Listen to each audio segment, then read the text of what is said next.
Good evening and welcome to On the Spot. My name is Patrick Amara. My guest tonight is an author, researcher, authentic learning enthusiast, policy and strategy advisor, and performance management specialist. He's an educationist born in Uganda, has lived in Rwanda, and carries a Canadian passport. He was recently in the eye of the storm when he was violently arrested by Ugandan security agencies in the most bizarre manner. The Vice Chancellor of Victoria University, Dr. Lawerence Muganga, is my guest tonight.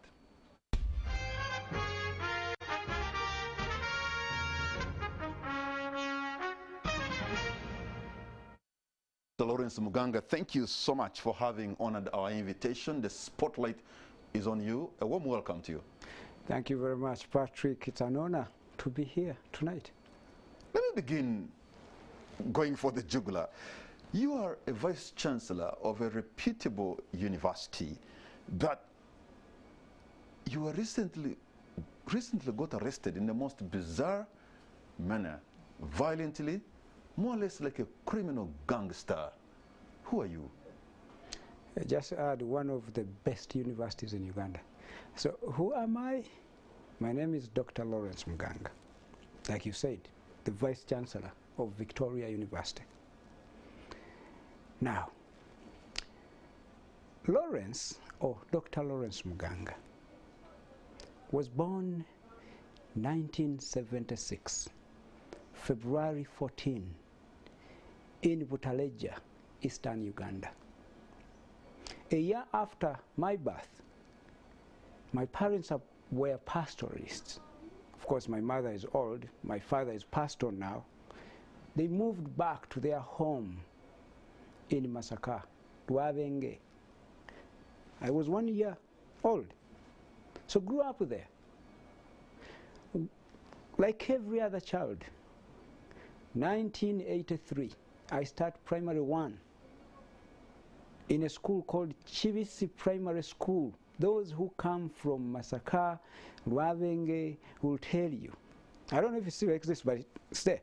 Then I went to another school called Sala Primary School. Later on, I was moved to a school in Masaka town called Masaka Baptist School.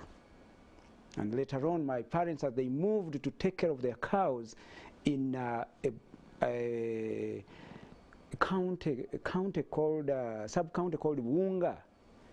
Again, they moved me to a place, a school called Kajuna Primary School.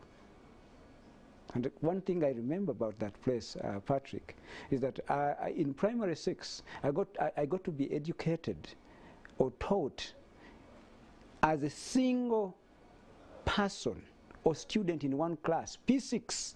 And why was that?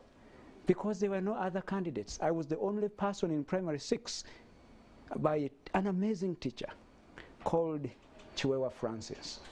In Buunga, at a school called Rwega Primary School. He transitioned me to primary 7 in a school called Kajuna Primary School, right? So later on, I came to secondary school. I went to Buloba High School.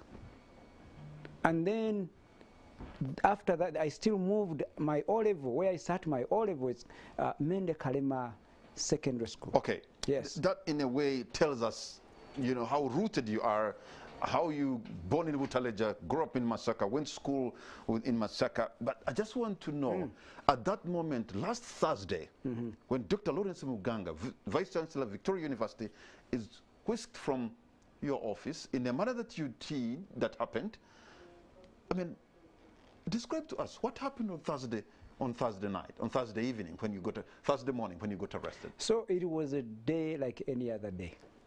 I come to my office. I had a meeting with all organized by National Council for Higher Education of all vice chancellors, and I attended.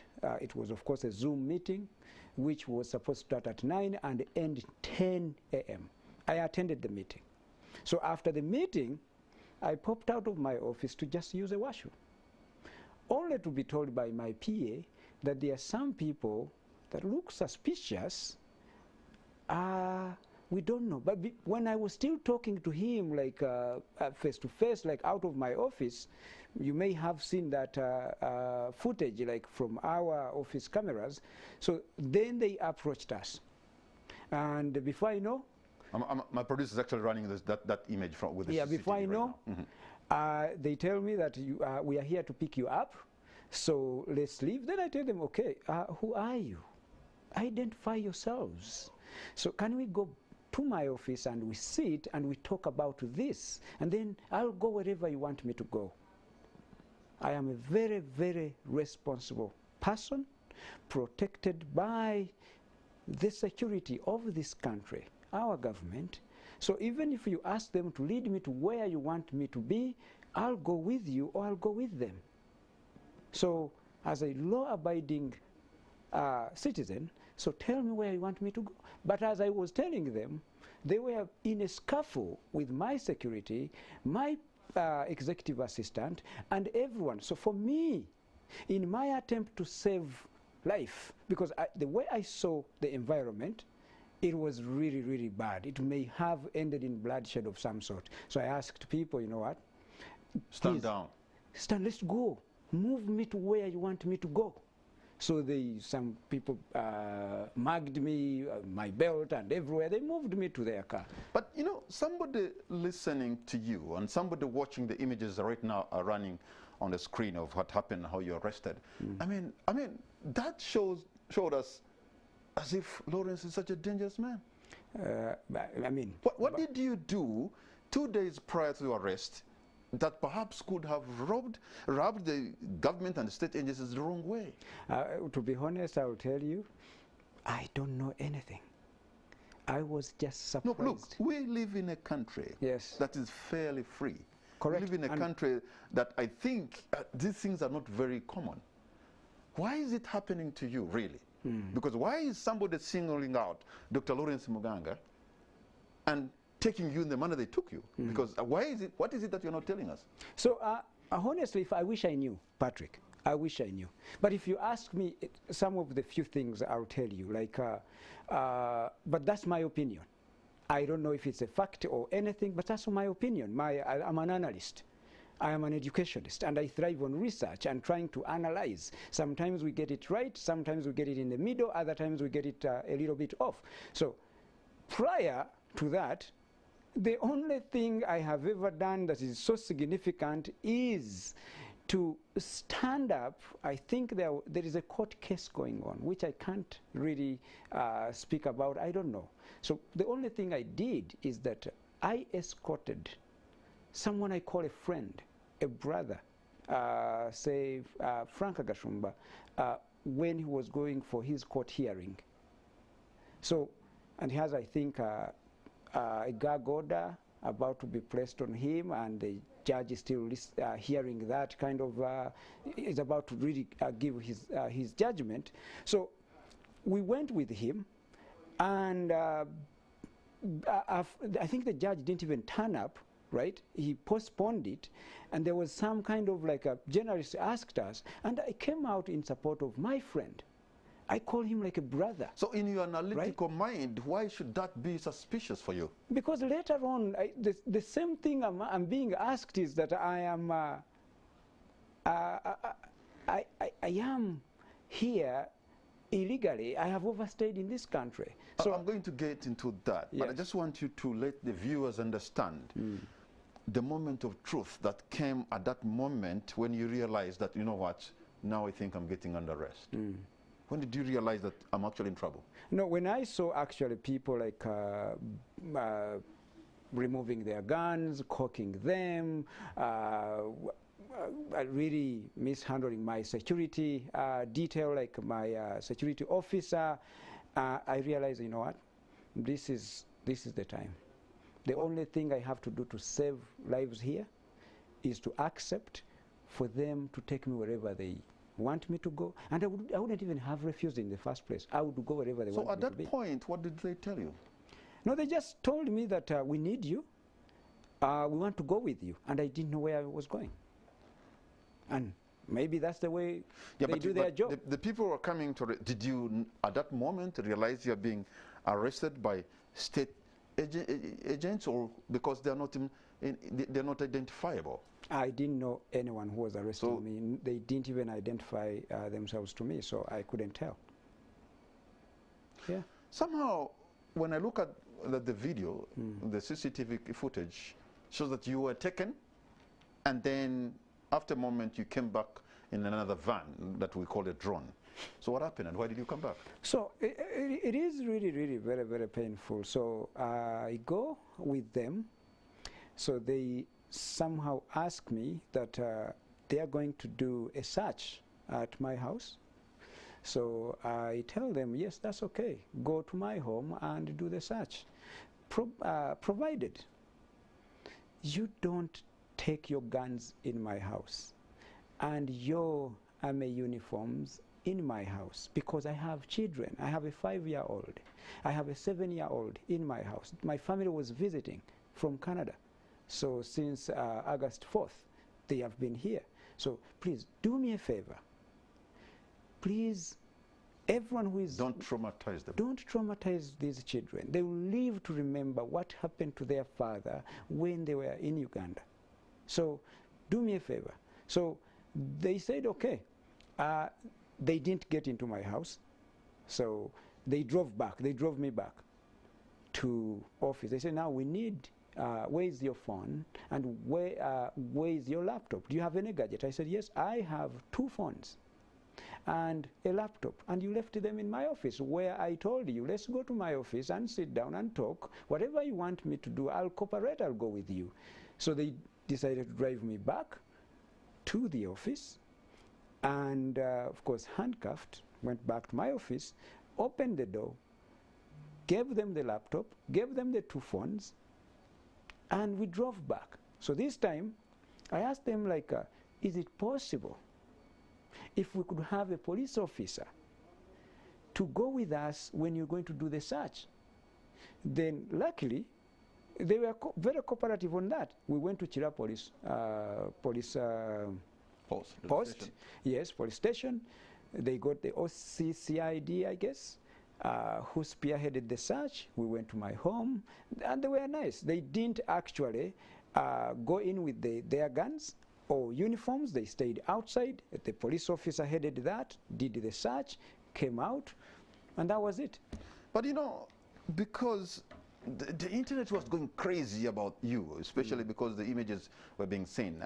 And I just want to know, between Victoria University, your home, and place of detention, you are in this drone, you are with the people you don't know, strangers who are armed. What was the conversation like? Basically, there's no conversation. The conversation is always one way. For myself, I did not even bother to ask, what have I done? Because I know myself. And I was very, very confused. I know myself. I tried to do a SWOT analysis of myself to try to understand what is going on. Like, what have I done? Have I, in any way, like, who have I offended? And I couldn't see anything like that. So now, of course, they kept on asking me, put your head down. And they had, of course, blindfolded me. Certainly, I didn't know where I was going. And yeah, so that's it. And these are people you've never seen? Never in my life. I've never seen them. But between the movement between Victoria and your home and the place of detention, did they respect your rights? They did respect me. Certainly they did really, other than, of course, blindfolding me. You're blindfolded? Yes, which I think is their way of doing things, but I was blindfolded to the place of detention. Yeah. So up to now, you don't know where you're held? Until I was released, I didn't know where I was. So until the time came for me to be what? To be released. That's when, by the people who came to pick me up, I get to be told that you are in Mbuya. So that's when I came to know where I was. So at that moment of your arrest, they did not possess, I'm sure, an arrest warrant, because they're not police, Yeah. and they did not even introduce themselves to you? There was nothing shown to me like an arrest warrant. They never introduced themselves to me. I didn't know the people I was going with. Yeah, so that was the situation. Again, on the footage I saw, your bodyguard engaging them in some kind of a physical confrontation. But you have a female bodyguard. She was in a fight of her life. Did you realize that she was fighting so hard at that moment? I'll tell you, I actually have two, a male and a female. It so happened that the male was away at that point in time, but the female, an amazing officer, city officer. I am forever indebted because of that officer. So she showed all the courage there is to protect me. And there is nothing I can ever repay that person, only to say thank you to her. She put her life in trouble because people cocked guns against her, but she stood firm. She did her job. And whoever really trained her did a great job. But guess what? In all this scuffle, this young lady, this amazing officer, still observed her weapon SOPs. She never took out her gun. So she was great. But we're not even talking about private security guard. We're talking about a security officer, trained counter-terrorism officer of the Uganda police. Of Uganda police. And that's your bodyguard. Correct. So you see, that's what I'm talking about. Like myself, I am confused. Like, you are being protected by the Uganda police. By Uganda police, a law enforcement agency of the country. These are not my private security guards, but the law enforcement officers of this country of ours, which was very, very easy to simply talk to their superiors. They talk to me to report to where I want them, where they want me to be. It didn't happen. It's sad. But if you ask me, Patrick, I'm not bitter, by the way. And I'm not sad. I know everyone would think I am going to be bitter, I am going to be sad, I'm going to be ranting. No, I am an educator. That's what I do best. I'm a teacher. But now, let's get into it, yes. Dr. Lawerence. Yes. You have a Ugandan passport. You once held a Ugandan passport. You've had a Rwandan national ID. You have a Canadian passport. So where do you belong? Before I answer that question, let me finish this. Like I told you, I was telling you, I am an educator. I am a teacher. Teachers or educators, we are problem solvers. When you see a problem, you identify a gap, and you try to bridge that gap. And guess what? Those officers who arrested me in a manner they arrested me, I don't want to paint the entire CMI with the same brush. No. When I went there, there are great officers, almost 70% give me a great really treatment. But is it an issue of capacity building? Is it an issue of training? As an educator, that's where I come in. And I've told people, I had to talk to my people at university that, you know what, we need to offer some support here, some training here. And that's why I am determined. You may think that I'm insane, Patrick. I'm determined to give CMI 10 scholarships from Victoria University.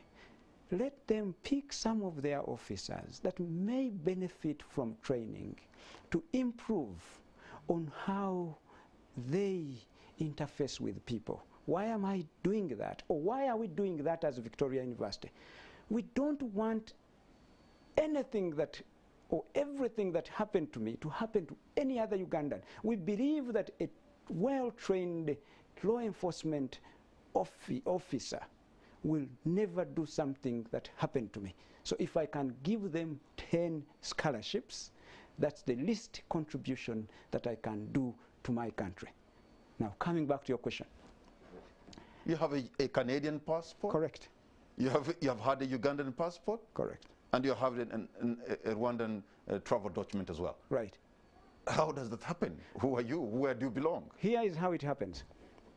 like every Ugandan. And but in this case, you are Ugandan, you are Rwandan, you're Canadian. Like every Ugandan that is watching me, there are so many people that have had their children that go to multiple countries around the globe, and they obtained citizenships of different countries, right? I graduated in 2002, April 5th, tried to look for a job in this country, in my country. I couldn't get a job. I have a sister in Rwanda. She called me that you can get a job in this country. Please come. So I crossed over, I went to Rwanda. I had my passport from Uganda. I went to Rwanda. And fortunately, I got a job as an internal auditor. So worked there in Rwanda Revenue Authority. Worked there from 2003 or 4 to 2005. And then I also got another opportunity to come to go and do a master's degree. But before that, keep in mind that everyone or anyone to get a job and keep a job in Rwanda, you need to get their national ID. You need to get their passport. And that's what I did through the recommendation of my sister and the person called Nyumba Kumi, which is like LC1 of that country. And then I went and got a national ID and I got a Rwandan passport. So here you are. You're a Ugandan with a Ugandan passport, with a Rwandan passport, living in Kigali. Correct. That alone is problematic, isn't it? It looks so, but what do you do when you're looking, you went to school to get a job, to do something to help yourself, to help your parents, to help your family.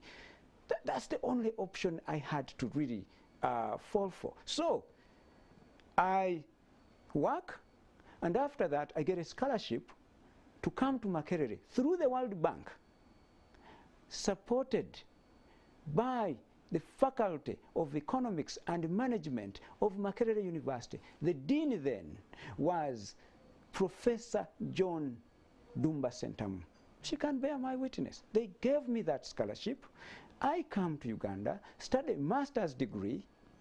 So there is these notions which I've seen in the press saying that I was funded, my education was funded by Rwanda. I want to state this categorically clear. My bachelor's degree was funded. I performed very well in my senior 6, and I was on government sponsorship by the Uganda government. The government of Uganda paid for your education? Correct.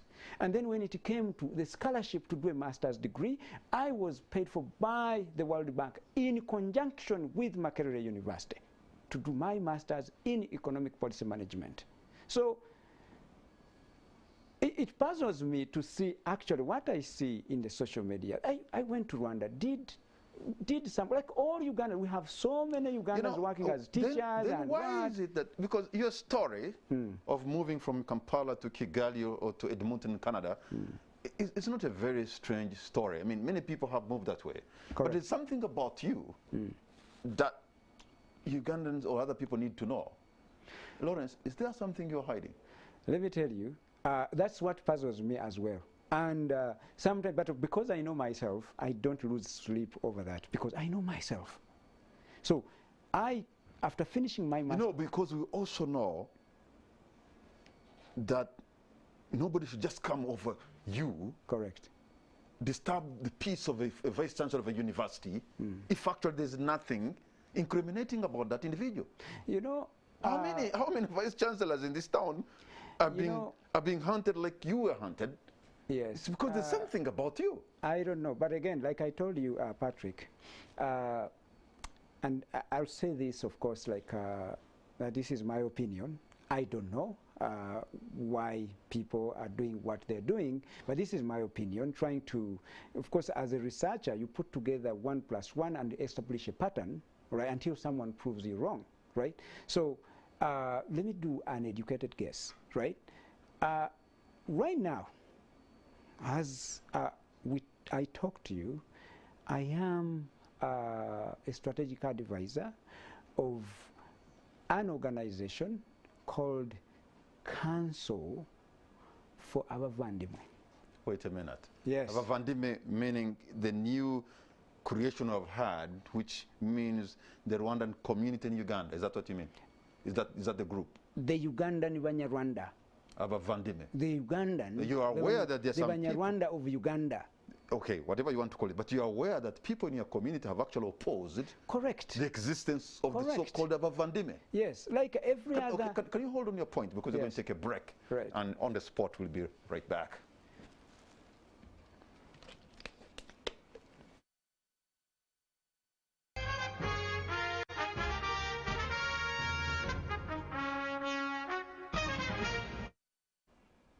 Welcome back. You're watching On the Spot. My name is Patrick Amara. My guest tonight is the Vice Chancellor of Victoria University, Dr. Lawerence Muganga. Dr. Muganga, as if your nationality is under question, and I'm wondering why. Because for a man who is born in Butaleja, raised in Masaka, studied in Uganda, educated on the taxpayers' money of Uganda, why now? No, is your nationality and the citizenship being questioned? If there is no spot on your... Correct. And I can assure you there is no spot. But let me give you a situation. Like every other person in this country who has sent their child out of this country, going to America, going to Canada, going to UK, and they acquired citizenship, and when they acquire all the experience and expertise and skills, they decide to come back to their country and try to help the best way they can. That's what I have done. I can give you an example. I have 23 friends of mine from Canada that are here in Uganda. If you ask me to bring you a list of them and their phone numbers, I can and I will. They are doing businesses here. They own their properties here, and they are here. 61 other friends of mine from the United States in this country, Ugandans like myself, who have gone elsewhere and acquired citizenship and come back to this country. But you know, some of them are from different communities. Some of them, like friends of mine, are from Busoga, others are from Bunyoro, some from central here, Uganda, others from Ankole. But you know the difference between me and them? And that, I'm a Munyarwanda. There is some... Why is the Rwandan ancestry heritage a problem? Correct. So you look at the geopolitics that is going on, which I am not even qualified to talk about, Patrick. They are the principles, like His Excellency the President, who is so good, well-versed, with the dynamics of this country, and he's trying to unite East Africa, and I have confidence that he will do his best to accomplish that. But when two elephants are fighting, we, the grass, are beginning to suffer. So now, going by some of the few questions I got to be asked, for example, when you're asking me about I don't know. I still don't understand that. Why? Yeah. Because the Ugandan Banya Rwanda are perhaps the third or fourth largest ethnic group in this country. Actually, I come from Toro. Actually, I come from Toro, and I'm in Toro, but I think the Banya Rwanda in Uganda are even more than us in number. Actually, why would and everybody is living in this country peacefully? It is people who have an issue with the state. I want to submit. Do you know, Patrick, if you asked me, I'll help you to understand this. And I am speaking with authority. We have Banya Rwanda in this country that wake up to go to obtain an ID, a passport, like every Ugandan, and they don't get them. Like a person who would never even interest themselves in what is happening between Uganda and Rwanda. Yes, but I also know. Yes, you know that. People in other communities in this country. Correct. Getting a passport is a hassle. getting a Nangamuntu right now Yes. is a problem. So I do not want you to look at it from the prism of yourself, because many other people are suffering the same. You have said it very well, that getting a passport is a hassle, but perhaps they even get it at the end of the day. But people from our community, they don't even, some of them don't even get it, despite proving whatever I have a cousin brother, for example, who has never stepped in Rwanda at all. A young man of 23 years old. He has failed to get a passport, and he gave up. But here is the thing. So let me look into this issue. Yes. Because I was reading somewhere online, and now you have confirmed it, that you belong to a group that call themselves Abavandimwe. Correct. Who are these Abavandimwe? Abavandimwe is, it's not a, just don't think about it as a big deal. It simply means brethren, like brethren. You and me, like we are brothers. And do you know why we came up with something like that? As long as there is a country called Rwanda, and Banya Rwanda, Ugandans, you know,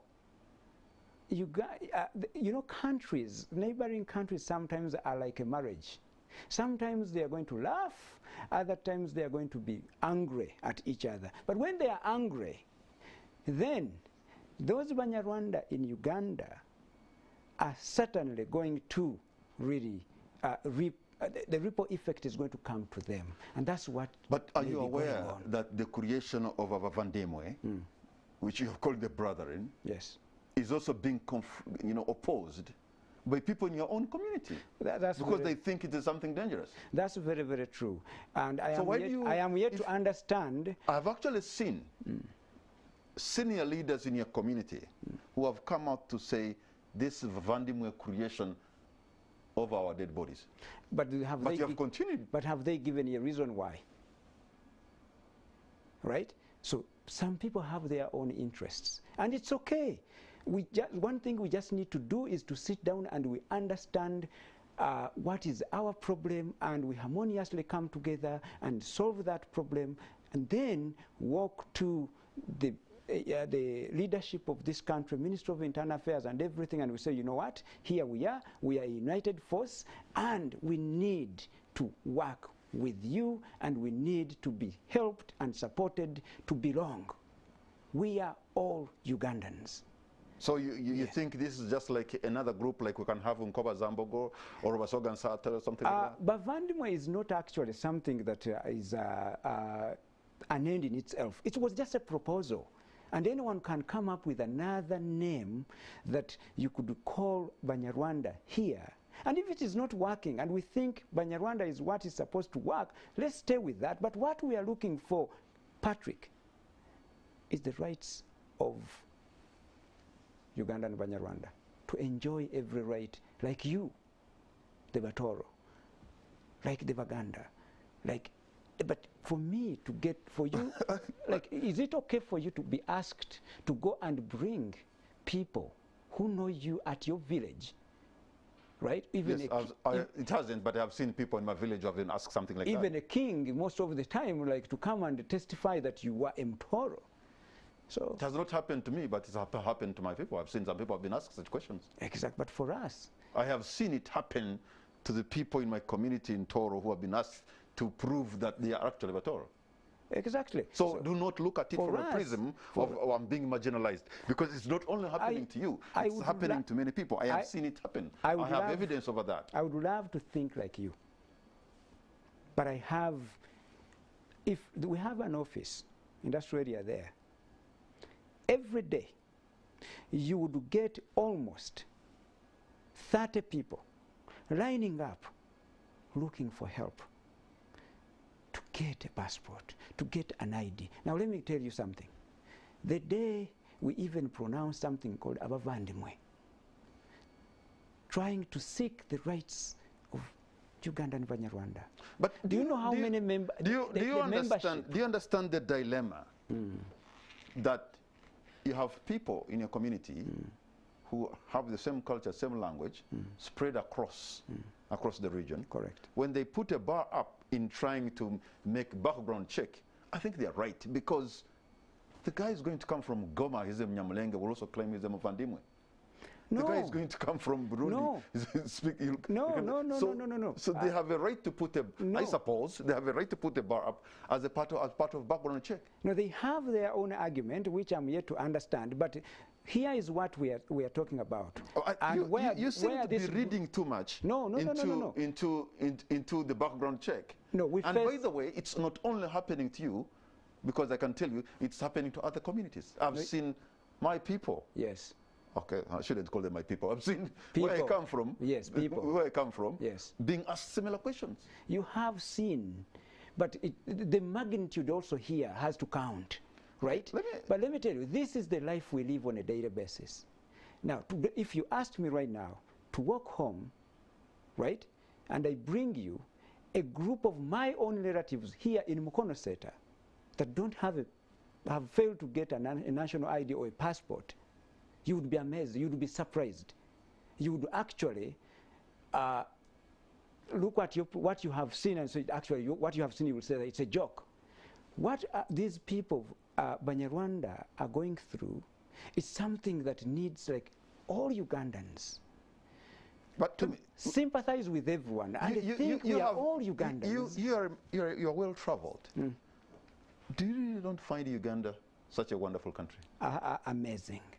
And I am proud to be Uganda. Do you know that this country has been able to attract many people from across the region because here yes, they find some form of peace? I agree. Do you know that the things we do and how we talk and whatever we do maybe can only be said and done in Kampala and not any other capital in this region? Now, I agree with you. I tell people every day, if you're looking for a place where you can move from morning to morning of another day, it's Uganda.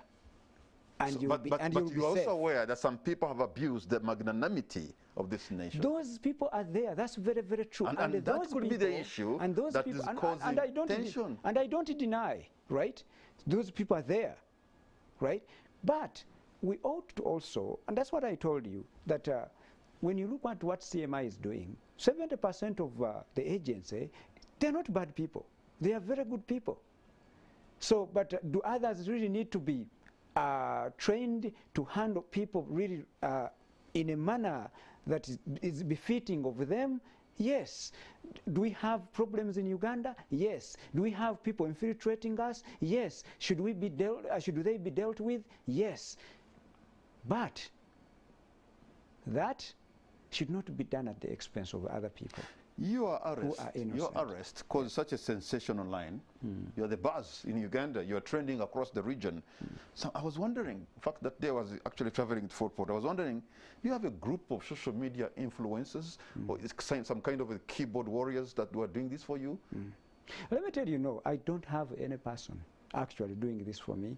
And that, now you have asked me this question. That's where I get the opportunity to thank Ugandans to stand up for me, to speak for me. Like when you look at yourselves, media houses, I can't thank you enough. When you look at people on social media, they are people I would never repay. They did everything in my absence. When you look at bloggers across this country and the world, I can't thank you enough. But most importantly, Patrick, there are people I cannot forget to thank. Number one, His Excellency the President of Uganda. He's a person who is very intelligent, who understands and separates what is black and what is white. And without him, I wouldn't be speaking to you right now. The First Lady, the Honorable Minister of Education, Janet Museveni. These are people without her, I wouldn't do nothing. I don't understand. Just a second. So you're talking about the first family. You're a highly connected guy. You're a highly connected guy. You're being escorted. Your bodyguards are police officers, anti-terrorism. I mean, and Just then a you find second. yourself against the state. And I just don't get it. How many vice chancellors in these universities have police bodyguards and terrorism unit? I can't speak for them, but just a second. But that's you. I'll come, Patrick. I'll come to your the government question. of Uganda has given you protection at the highest level. I'll come to that. But the government of Uganda is suspicious of you. I'll come to that. I'll come to that.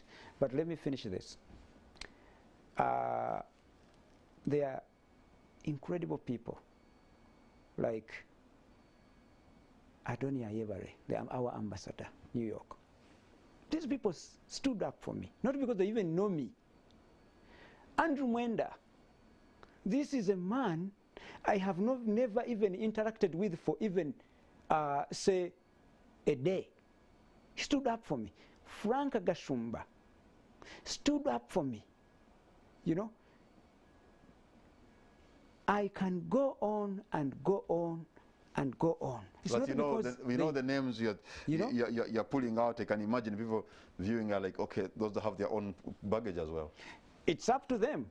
I am not the one to really, they can have their baggage and everything, but to me, they saved the life of an innocent person. So you're asking me if, of course, without also forgetting, you talk about, without forgetting Dr. Sudhir Ruparelia, Rajiv Ruparelia, these people stood up for me, Patrick, because they know who I am. All those people. I'm not a bad person. I am not a spy. I am just an educator. I am a person passionate about transforming the education. So you're assuming we're going to country. believe that a spy moves around with a signpost written on it, here I am. No, I mean, think about this. Yeah, you think about this. You blend, you disappear in No. sight. Think about this. We invest in ourselves on a daily basis. You can't invest yourself, invest in yourself 28 years in school to end up a spy. What are you benefiting? Nothing.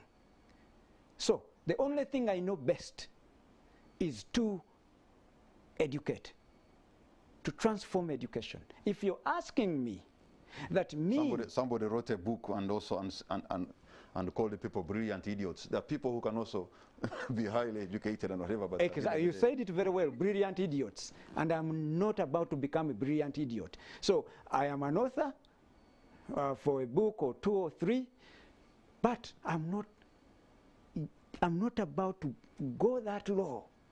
Throw away everything I have worked hard to achieve to become a spy, right? So what do I do best? What do I benefit best? Is to educate. If you're asking me that, did you go to America to get the best transformative education methodologies and brought it to Uganda? Did you go to Finland to get the best education methodology? Did you go to Sweden to get the best education methodology and bring them to, did you go to Singapore and brought that education to this country and did a comparative analysis and an education of these countries? Did you do research to compare everything and bring it to Victoria University? Then, if that is what you call a spy, then so be it, and I'm proud to be that. Dr. Muganga, hold on to your point. We're going to take a break, and when we come back, now that you've talked about education, I want to dig deep into that area and find out why is it that we have so many universities but churning out people who cannot create jobs. Where is the problem? We'll be right back.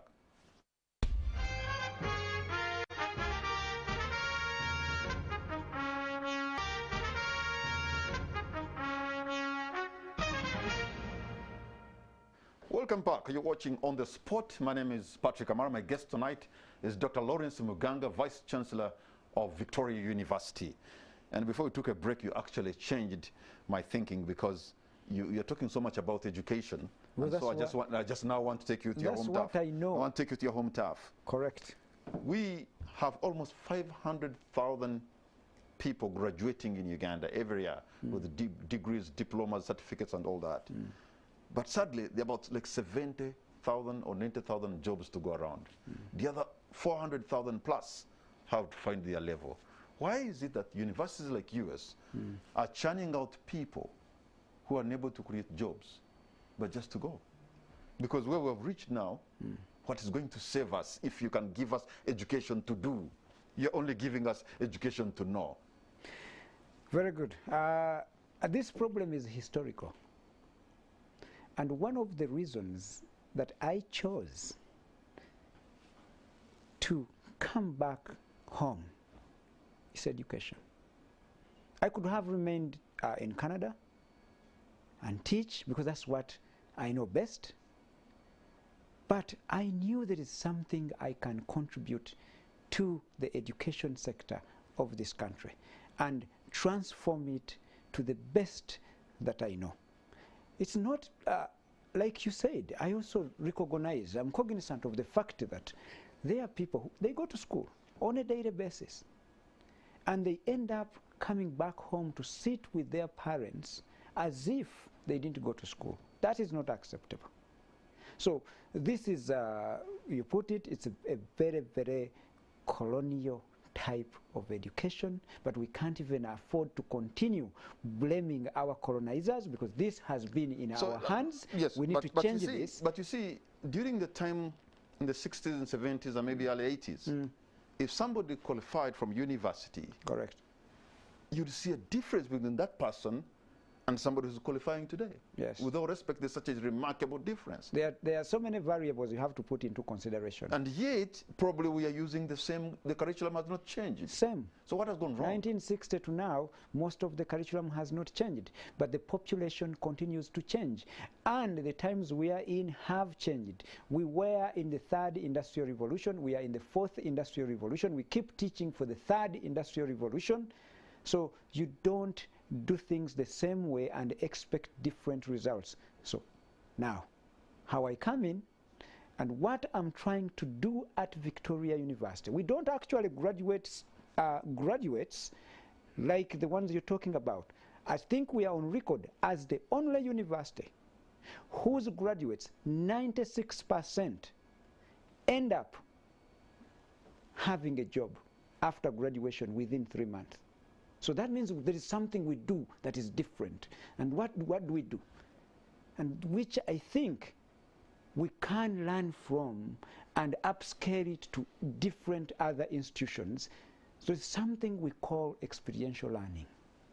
Do we really need all these universities? Because German, I'm sure where you've been, they seem to have put a lot of emphasis on technical and vocational training and stuff like that, giving skills.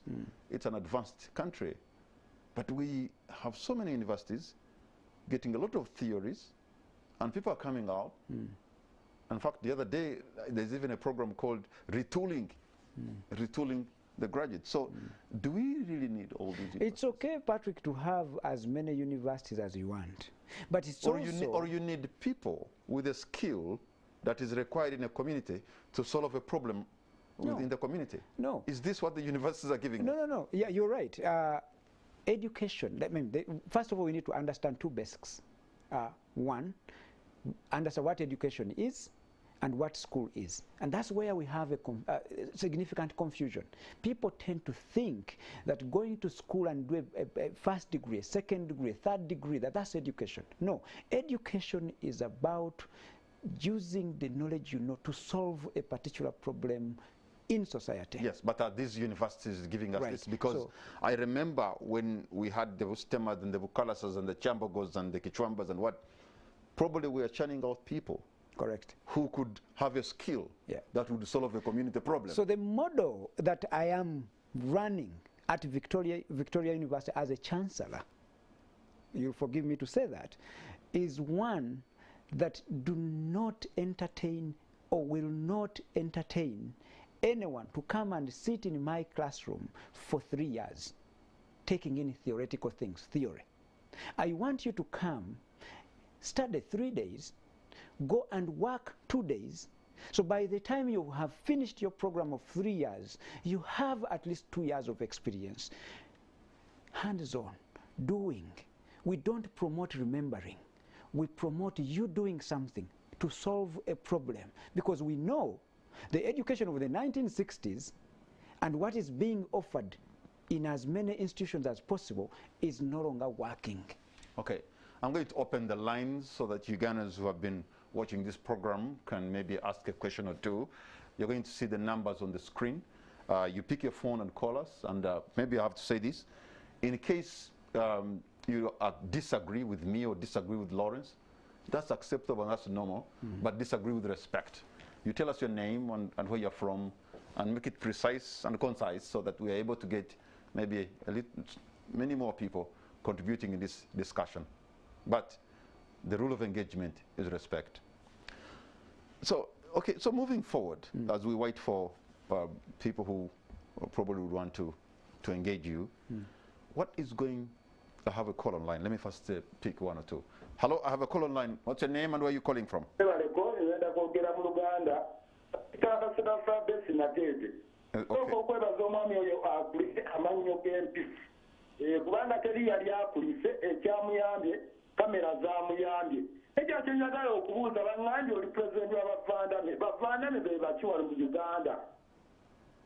Okay.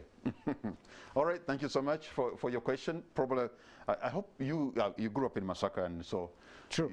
You know the language better Correct. Than I do. So let me pick another caller. Hello. Hello. Hello. Good evening, sir. What's your name and where are you calling from? My name is Kayumbo Nicholas. Nicholas, where are you calling from? I'm calling from Chilekabira. All right, you're on air, sir. Go right ahead. Be precise. Yes, please. I would like to thank Dr. Lawerence for his information. You want to thank him? And maybe to enlighten on the situation. I talked about all tribes and ethnicities being segregated in all, but it's so much at the atmosphere, and I think a solution needs to be found. Okay, thank you so much, Nicholas, in Kireka. Probably I'll take two more, and that will be it. Then Dr. Lawerence will respond as we try to conclude. Hello? Hello? Yes, sir. What's your name and where are you calling from? Yeah, my name is Dr. I'm calling from Maki. Yes, go right ahead, sir. Yeah. But what I want to condone the man let me ask my producer to turn down the volume this side because could you repeat that, sir? Could you repeat that? Oh, sorry, seem to have lost that line. I'm going to pick the fourth one, and that will be the last. Hello? Yes. Good evening, sir. What's your name? I'm Christopher. Go right ahead, sir, with your question or your comment. I'm Christopher, sir. Yes, Christopher, go right ahead with your question or comment that you may be having tonight. I'm calling from Maya. Okay. Yes.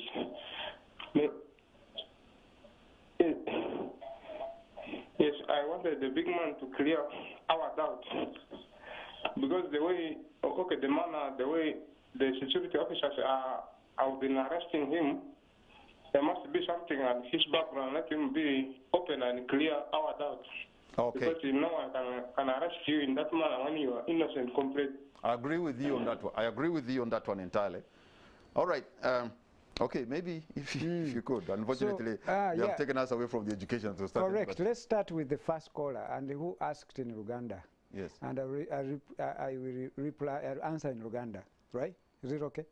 Oh, then I'll miss out. Okay. But it's okay. You can answer him in Uganda. So, njagala nkuddemu muganda wange abuziza ekibuuzo n'obuuza nti ogambye nti ndi president w'abavandimwe ekyo si kituufu naye nga nze omu ku baatandikawo ekyo ekibiina ky'abavandimwe naye nga kitegeeza nti Abanyarwanda bannayuganda abali wano abaagala abagezaako okulaba nga wabeerawo enjawulo y'Abanyarwanda ababeera e Rwanda n'Abanyarwanda ababeera e Uganda. Kati ntugamba kiki ekisobola okutwawula nti katunoonye erinnya tugambe abavandimwe naye nga siri eryenkomeredde tusobola okufuna era n'erinnya eddala era naawe byoli bwoba osobola otuwa erinnya eddungi eddala eritali bavandimwe naye tulyaniriza tusobola okukola ki odirowoozaako si kye kinsobola okugamba. So just to put it in English very quickly, okay.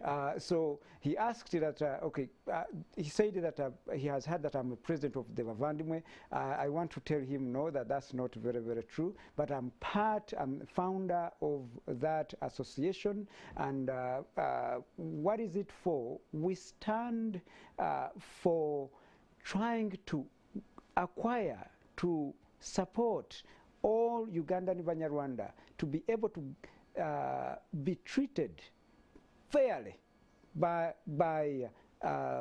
all agencies in this country and get the same treatment like every other Ugandan. So what does that mean? It simply means that we need the support of everyone to be as Ugandan as everyone, and we also need something that differentiates us from Banya Rwanda of Uganda,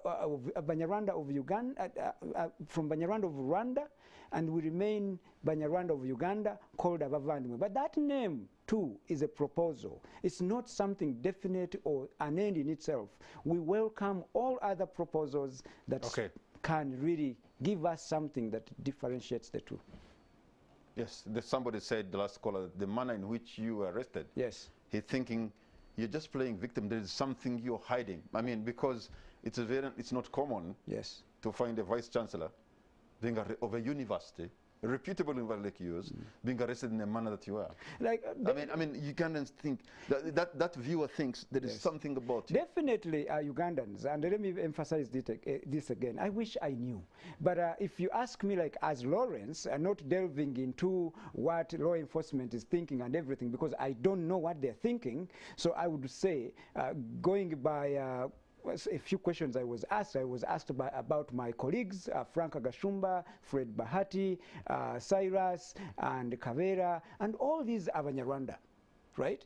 So if they are all Banya Rwanda, and I'm a Munyarwanda, so what is going on? So that takes me to think that could it be that Banya Rwanda, we are a problem? And then I say that I have colleagues, when someone says that I have overstayed in this country, fine. Let me even think that that's very, very true. Can't you call me and ask me to go and regularize that anomaly? So I can do that. I have friends, 23 in number from Canada, who are Ugandans, that are not Banya Rwanda, but no one has been called or arrested in the manner I was arrested. So, in fact, but that's my own analysis. In fact, there's somebody who's sending a message from Hoima. He thinks we should apologize to Ugandans. I don't know what sense, but I think I should tell you that. Somebody thinks you should apologize. I should apologize to Ugandans. Yes, I should apologize to Ugandans about maybe the way I was arrested. That was really, like, because when we talk about CMI, it's not an agency for a few people. It's when we talk about government, government is us. So when an agency of government mistreats a citizen, we should feel offended, all of us, and I hear them. So I understand actually there's a general case registered at the police for you. So in other words, you're not yet out of the woods. You're not a free man yet, are you? I don't know anything about that. Correct. There's nothing I know about that. Well, I'm a journalist and I can tell you a general inquiry case is there on your name at police. And so this, you may think it's over, but it may not be over. I mean, and listen, if it is there, I am very, very cooperative. I would love to go and cooperate with them, and we really see how, what the problem is, and we solve this problem. So I am a very, very law-abiding citizen. So I just who will support you were arrested, you were taken like a dangerous gangster criminal. Correct. But brought back like a VIP. I don't think that's a VIP kind of treatment. I don't know how, if you go to the airport, that's how you receive but VIP. The manner in which you are taken is not the manner in how you're brought back. Correct. But there is no footage that shows how I was brought back. Only you know, you can tell us. Exactly. So what I'm telling you is not as VIP as you may think. This is like a feeling like, if you remember, if you are a Christian, you would remember Daniel getting out of the lion's den. You would think, okay, I have survived, and I thank God. And that's it. And the only way you think of if there is a problem, I am really willing to work with these people to solve this problem.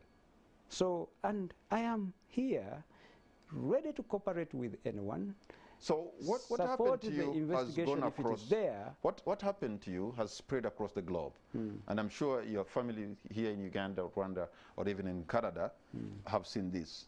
I wonder whether they're still okay with you staying here, your immediate family in Canada. Very, very good question. Actually, it's not just Canada. Even I mean, it's not just my family. Even so many people, friends and well-wishers, asked me, like, including, of course, my wife and kids. Yesterday, I escorted them to the airport, and they were all crying. My wife, they said, "Why don't you get out of that country? Please, board a plane and leave." I said, "No, this is my home. This is my country. Before I went to any other country, I was born in this country, made by this country. If it is to die, let me die in this country." Dr. Lawerence Muganga, I want to thank you so much for your time. What's going to be your parting shot? Thank you very much, Patrick, for giving me this opportunity. It's incredible to get an opportunity to really tell Ugandans and share with Ugandans what's going on. But most importantly, to thank Ugandans for the opportunity to talk to them. And most importantly, to support me, to stand up for me. Overwhelmingly, media houses, social media people, bloggers, ordinary Ugandans, I cannot thank you enough. There you go. Dr. Lawerence Muganga, Vice Chancellor of Victoria University, giving his account of what happened in almost 24 hours or more, from Thursday 10 a.m. to Friday 10 p.m. in the night. But one thing I know, that Ugandans, we are good people. We are a good country. Some of these things can happen, but we still can survive whatever happens. And I have also the confidence of the men and women in uniform, because for the last 35 years, it's not easy to keep this country together, at peace and united the way it is. Of course, there are some problems here and there, but by and large, we are a better country. Good night and God bless Uganda.